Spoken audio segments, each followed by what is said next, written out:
time. So wasting time is the worst sin any digital marketer can do.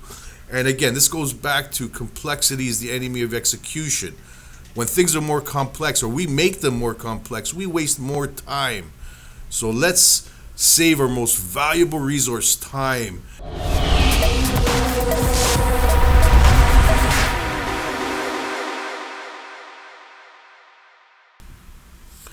Welcome to the Digital Marketing Made Simple podcast. This is episode number 1. This is where we take everything difficult about digital marketing and make it simple to apply to your business or career.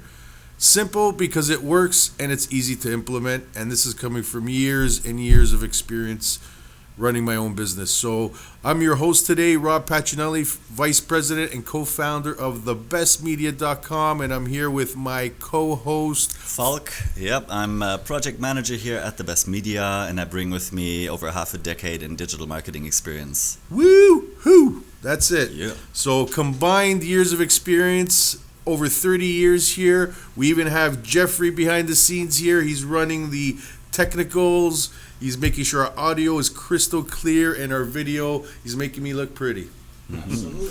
So, today we're going to talk about, I guess I'm going to call it the foundation of where any business or any digital marketer needs to start when it comes to digital marketing and where to start.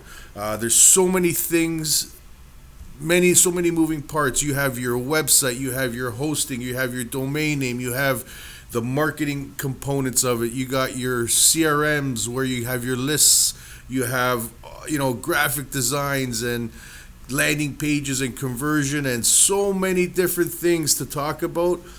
I'm going to take all of that. We're going to simplify the crap out of it and give you easy, clear steps on how to implement and where to start. And I'm going to give you my reasons for all of that. So we're going to start today with the hierarchy of website needs. And the hierarchy is basically going to tell us where we need to start when it comes to digital marketing. So as you see on the screen, guys, you should be seeing the hierarchy of needs come up right now. And what level are you at? How many levels are there? There's 5 different levels right now. And we're going to start with the bottom one. And this is called the functional level. Functional level number 1. So if you're not sure where to start with your business, with your website, with your digital marketing, you're going to start functional level number 1. This is similar to the foundation of a house. So you wouldn't start to build the walls of a house as the first thing because it doesn't make sense. What are the walls going to sit on? There's no foundation, right? You wouldn't start with building the roof of the house because where's the roof going to sit on? So we need to start strategically. We need to start where we create a foundation for your digital marketing presence. And this is called the functional level, level number 1. And this is the base of the pyramid. So what does this consist of? Basically, this means that you have a website that exists, is online. You have a hosting account so that your website has somewhere to exist that can be viewed. You have a domain name that is pointing to your hosting account. When you enter in your domain name, the DNS basically will point your domain name to your web host so that when someone types in www.abc.com, your actual website will show up anywhere in the world that has a live internet connection, of course. You want to make sure that your website is secure so no one can hack it, no one can pull any information from it or even inject certain I'm going to call them Trojans or backdoors or anything malicious that could harm your website and steal the data from the website.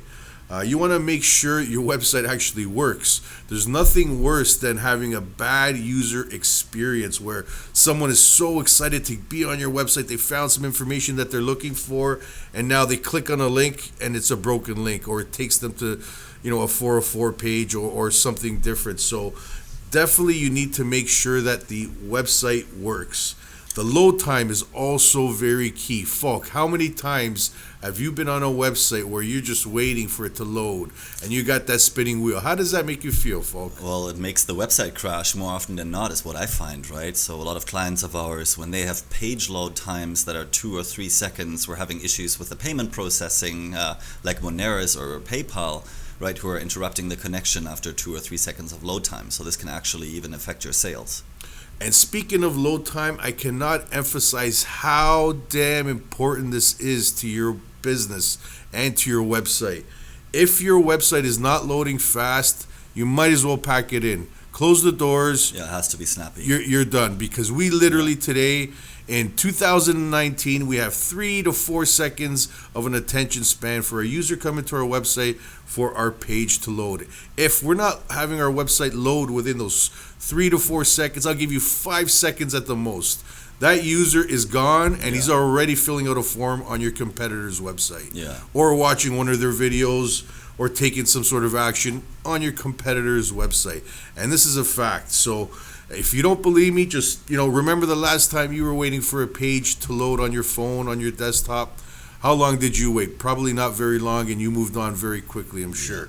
So load times are so important. I cannot get over how important this is. And again, if your website is not loading within 3 to 5 seconds, that is the number one place you need to be spending your time on and your resources. Yeah. Your website needs to load fast. So not only does it help with your user experience, this is so powerful for SEO as well. So Google has recently released a lot of information regarding load times, and they will place a huge emphasis on how fast a page loads or not. And this also goes into, is your website mobile friendly? So your website needs to load quickly, and it needs to load quickly on all devices, not just on a desktop, but also on a mobile. So this is where you're making sure your website's loading very quick, within 3 to 5 seconds on a mobile device, and it is also mobile friendly, because having a beautiful website on your desktop computer is awesome, but 70 to 80% of people are using a mobile device now versus a desktop, depending on the activities and the industries that we're in.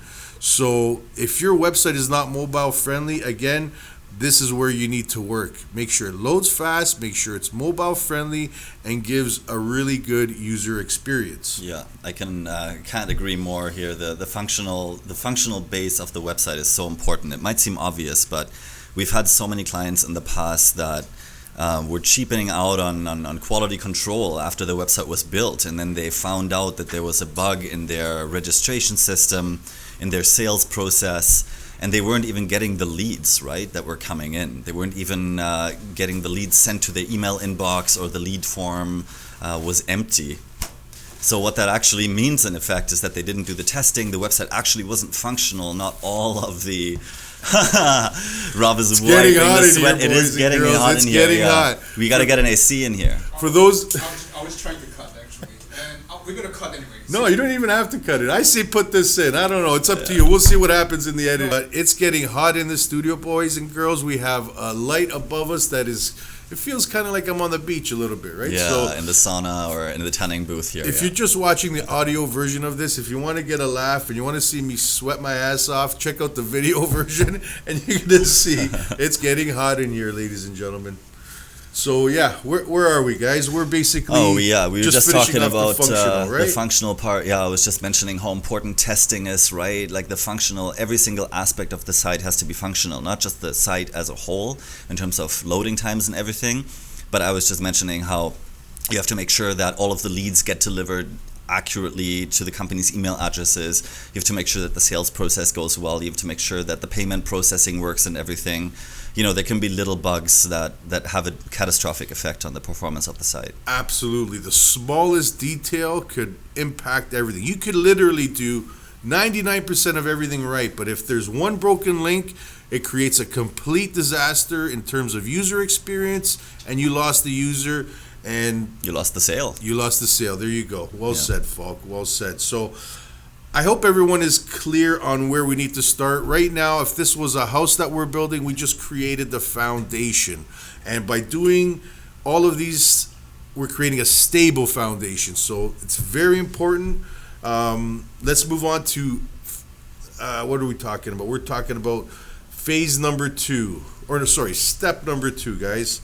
The hierarchy is built of 5 different steps. The first step, functional, that's the foundation. We went over all that. Now we're talking about step number 2, reliable, or reliability.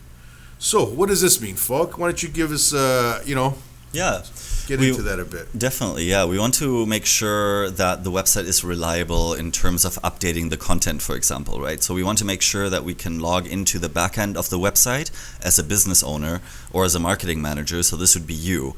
And you want to make sure while you're building your website, while you're having that built, that you have all of the options to manage your own content in the background. We call that a CMS, a content management system.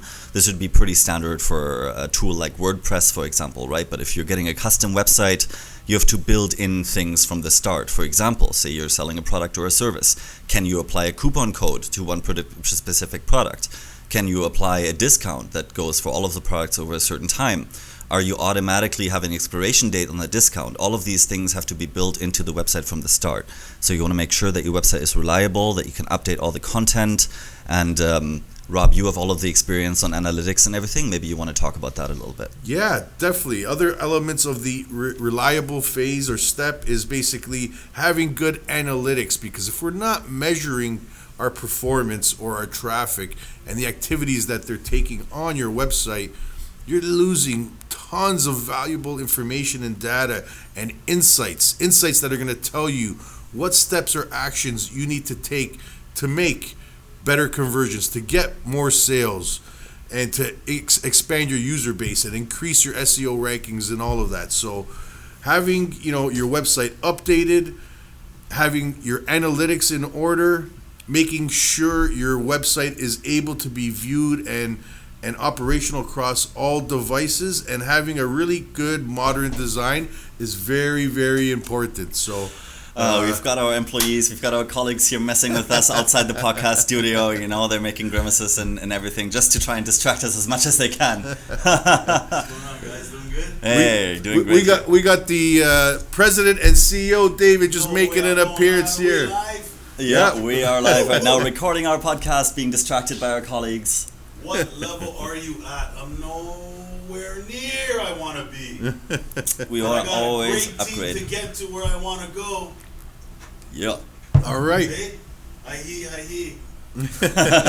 don't even know what that means. I hope you leave that in there, Jeffrey. Don't take me out now, okay? Yeah, we will leave that on there. So yeah, we talked about 2 steps so far, guys, out of 5. Functional, that's the foundation. Reliable, that's starting to build the first floor and the first walls of your house.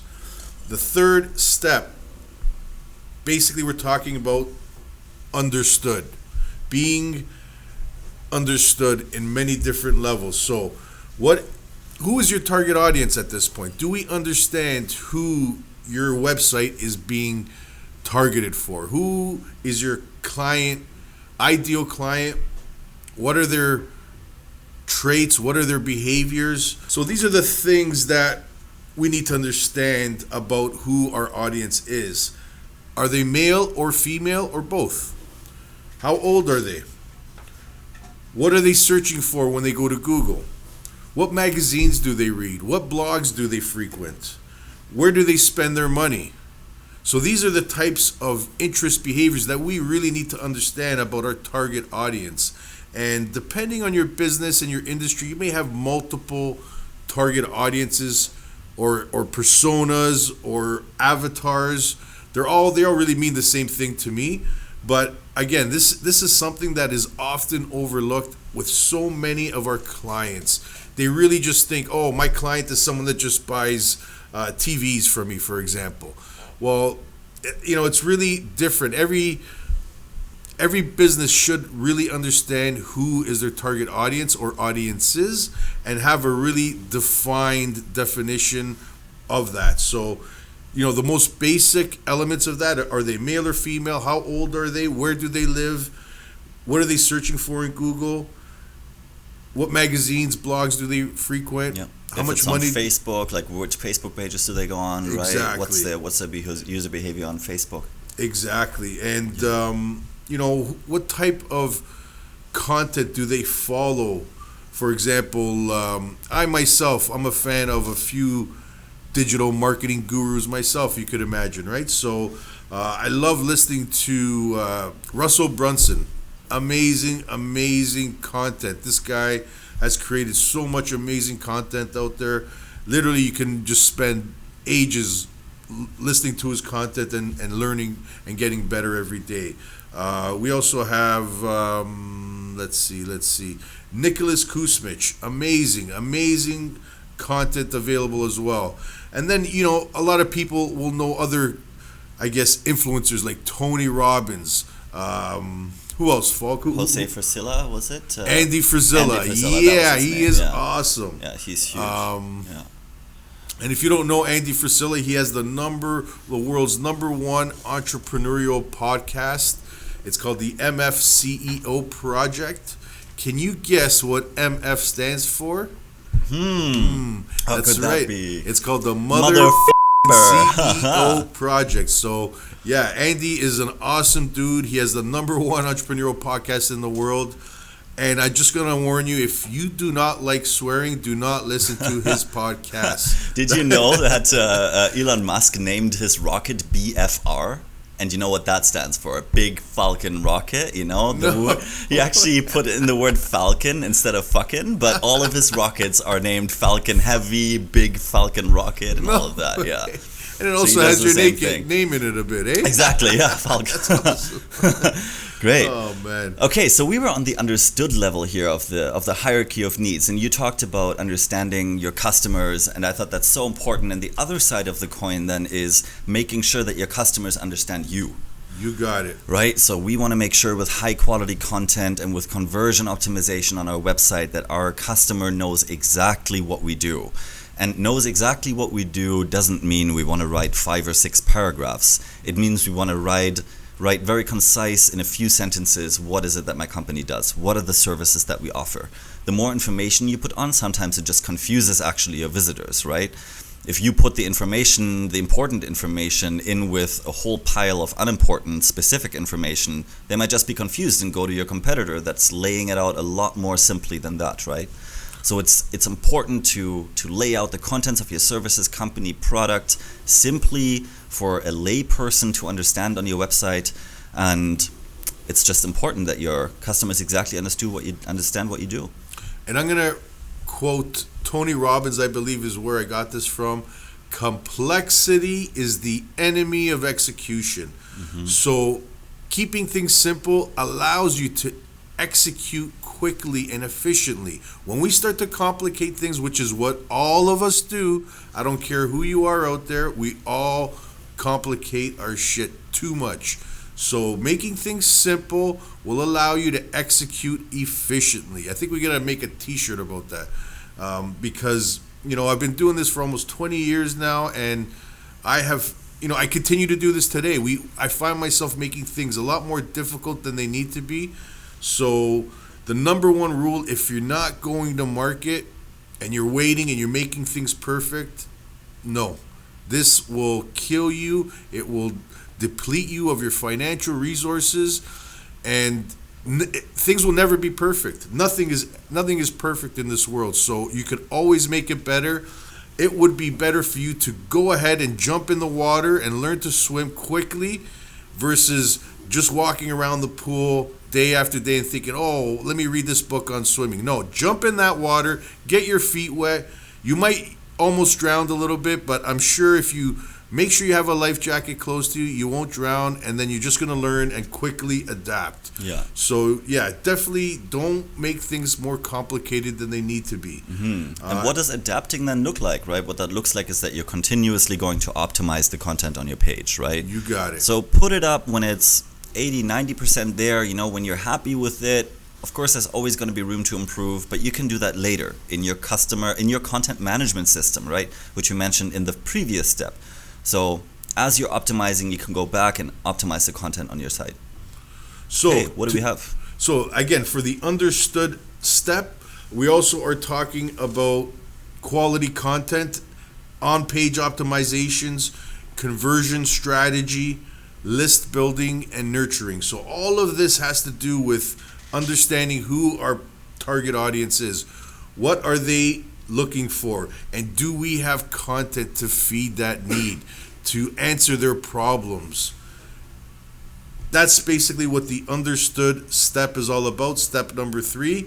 So if you can envision a house here, now we've built the foundation, we've built the first floor, we built a few walls, and now we've even built the interior walls, and we're starting to lay the second floor. So we're about halfway done building our house here. Moving on to step number 4, attraction. So now we have to get people to our page. This is starting to get sexy now. Once you get to the attraction step here, this is where things get really interesting. So you have a solid foundation now of an awesome website. You understand who you're targeting. Your website is error-free, working well, loading fast, and you got good content on your website to feed the needs of your target audience visiting your website. Amazing. This is a great place to be. Now let's start attracting more users by the masses. And this is where we use things like off-site SEO or optimization, link building. All of that is the same. We can create lead magnets to attract people. We can create certain types of content that answers the burning questions of our audience and the problems that they're searching for to resolve, and put this content out there in article directories, on different blogs that will allow you to do so, and anywhere that is relevant, forums, etc., that have your target audience in there. Paid traffic. So this is where you're starting to pay for traffic coming to your website, and you're targeting that traffic very specifically to be as much as in line with your ideal audience as possible. So with paid traffic or paid ads, the beauty of it is we're able to target our users like a laser. And again, you can specify male or female. You can specify age demographics, geographically, what areas you want your ads to show. Their consumer behavior before, Exactly. which websites they used. Based on cookies, we can see that and everything, right? Their interests, behaviors, blah, blah, blah, blah, and all of this. So, the social media plays a big role here. And, this is basically taking your awesome website with great content and amplifying the traffic to it through paid activities and advertising, if that makes sense. Yeah. Lead magnets play a big role here, and I'm going to give you one of the secrets that I've learned on how to use social media properly is by giving something first. If you want to succeed in your business on social media, do not ask for a sale or business without giving any value first. This is the biggest mistake. Social media is not a platform where people are actively looking to be sold on. Instead, why do people use social media? Simple, because they're bored. They want to be entertained. So we need to meet the user where they are at. So they're on a platform to be entertained, not because they're looking for a plumber, as an example. But if we created a lead magnet now that said, hey, are you sick and tired of your drains clogging at home? Check out this free guide on how to unclog your drain with less than $2 and everything that you already have at home. And this is a trick that I use. I use basically baking powder and white vinegar. This is a great way to unclog your drains safely, naturally, without damaging your pipes, etc. So let's say we created a lead magnet like that, which is available for free, and we put it out in front of the right audience on Facebook and Instagram. This would work out really well to engage with the right audience that is having problems with clogged drains. So you see how we're giving something of value first? Now that user is aware of the plumbing business that has created this lead magnet. So we've created that first step, that awareness, that visibility, which is so important. If someone doesn't know you, they cannot flow you. Grant Cardone quote. So yeah, that's the first step in any business. People need to know who you are before they can even make a decision whether they want to use your services or not. Visibility, very important. That's where a good lead magnet comes in and can really take a really powerful role to create that awareness and visibility. Totally right. Everything you said about ads and lead magnets and everything, I want to, definitely place this in the bigger picture as well. In my agency experience, we've had cases where we've had to try and drill this into our clients, that they need to have their website set up first, and they need to have their website functional, reliable, and they need to have their website understood, the first 3 stages of this pyramid first before they drive the traffic. So a lot of clients make the mistakes that they have a subpar website, they don't even have a form to fill on their site where people can leave their information, they have no conversion optimization, their content is crap and overloaded, the website looks 5 years old, they're not willing to spend the resources on a new website, but they want advertising. And that's just a recipe for disaster, right? Because now you're building a highway to your website, you're getting all of that attraction, the step 4, but we don't have the basis, right? So now your house is skewed, it's going to slide off the hill, it's going to crash. So I really wanted to make sure that we make it clear here that the first steps of functionality, reliability, and being able to be understood have to come before the attraction, the traffic. Well said, Falk. And this is where, if you start on step 4, this is where the big bad wolf of reality is going to come and blow your house down. If you quickly ignore the base of the pyramid and you start at attraction, which so many businesses do, you're gonna not succeed. It's gonna be really bad. Yeah, you're gonna waste thousands of dollars in advertising budget and wonder why nobody converts. And spending money to learn is not a bad thing, because I've always done this, and as long as we're spending our money strategically, learning from it, that's a great experience. But if we're spending money and not learning, and then also wasting time is not something any of us can get back. Time is our most valuable resource. Yeah. Time. So wasting time is the worst sin any digital marketer can do. And again, this goes back to complexity is the enemy of execution. When things are more complex, or we make them more complex, we waste more time. So let's save our most valuable resource, time, and make sure we follow the steps as laid out by the what a tongue twister, the hierarchy of needs. So yeah, we talked about the first 4 steps: functionality, reliability, being understood or understanding, attraction. Now we are at the tip of the pyramid, the step number 5. This is the ideal area. We call this one performance. This is where we're optimizing. We're tweaking, right? This is where we have our house in order, and we have the traffic coming in, and now we're in that golden age of tweaking, optimizing, A/B testing, right? This is where your life becomes beautiful.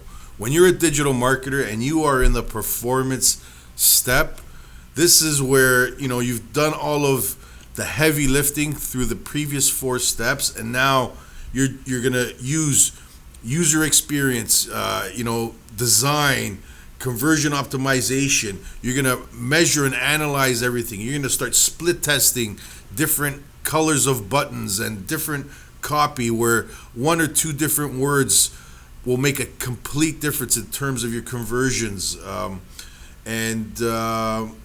This is the best place to be, and definitely you need to measure your ROI at this part to understand where your improvements are coming from.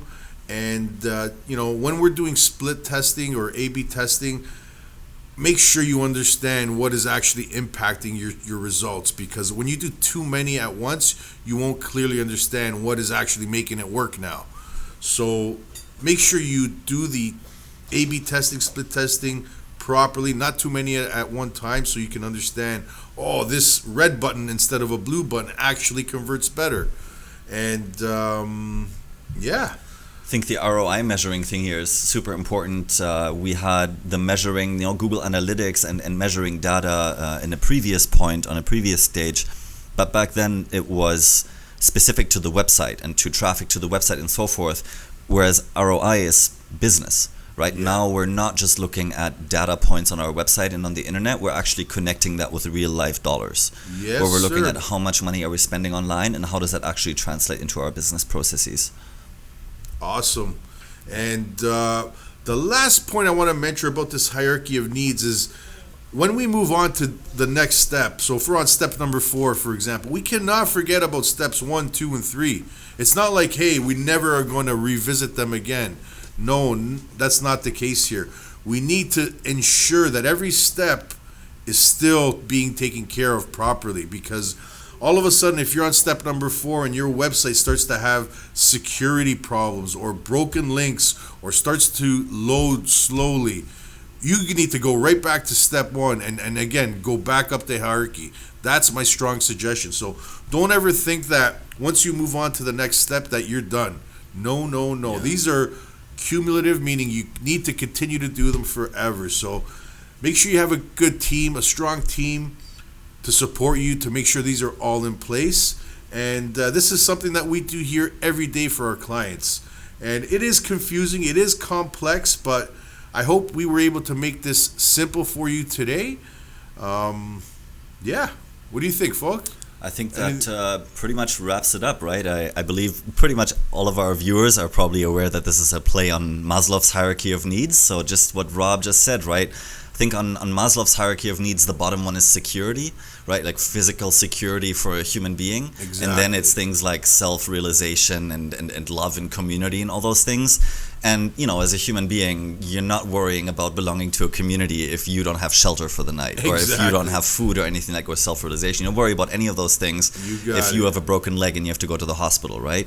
So just the same with your website. You know, all of those basic things have to be running all of the time in order for us to tap into those higher stages of attraction and performance. But once we're there, we're set.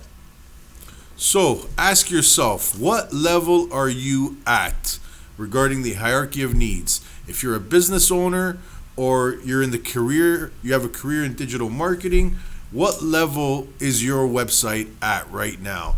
And, you know, for further reference, feel free to visit our website. Contact us anytime if you have any questions. We'd love to hear your feedback. Let us know if we suck. Let us know if we're awesome. Any value that you've gained from this. And then please share this if you find that it was valuable. You know, we do not charge any money for these podcasts, but we do ask you to spread the love by liking us on our social media, subscribe to our YouTube, and share with your friends. This way we can continue to bring you this awesome content every week. And if you have, hopefully make the world a smarter place too. That's it. You know? That's it. You know, if you have any suggestions for future episodes, we'd love to hear that too. So send them on in, and we will see you next time, ladies and gentlemen. Yeah. We are finished the first episode of the Digital Marketing Podcast Made Simple.